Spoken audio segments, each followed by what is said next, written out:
Aristotle. Aristotle was born of a well-to-do family in the Macedonian town of Stagira in 384 BCE. His father, Nicomachus, was a physician who died when Aristotle was young. In 367, when Aristotle was 17, his uncle, Proxenus, sent him to Athens to study at Plato's academy. There he remained, first as a pupil, later as an associate, for the next 20 years. When Plato died in 347, the academy came under the control of his nephew Speusippus, who favored mathematical aspects of Platonism that Aristotle, who was more interested in biology, found uncongenial.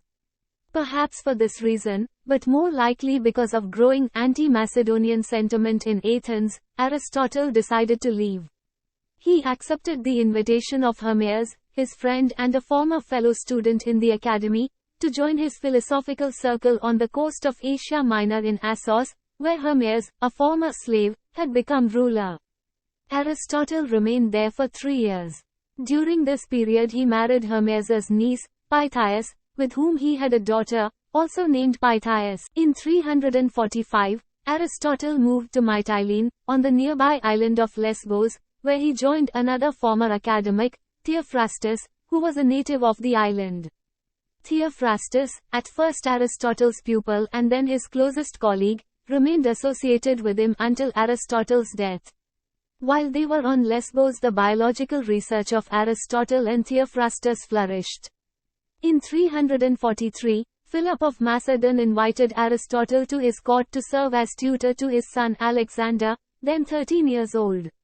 What instruction Aristotle gave to the young man who was to become Alexander the Great is not known, but it seems likely that Aristotle's own interest in politics increased during his stay at the Macedonian court. In 340 Alexander was appointed regent for his father and his studies with Aristotle ended. The events of the next 5 years are uncertain. Perhaps Aristotle stayed at the court, perhaps he went back to Stagira. But in 335, after the death of Philip, he returned to Athens for his second long sojourn.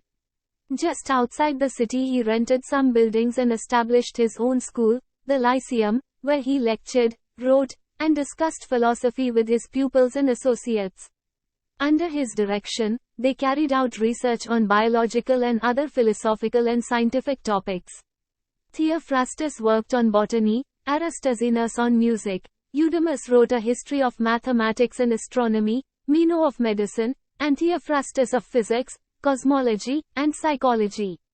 In addition, Aristotle and his group produced a monumental account of the constitutions of 158 Greek city-states, an account Aristotle draws on in his own Politics.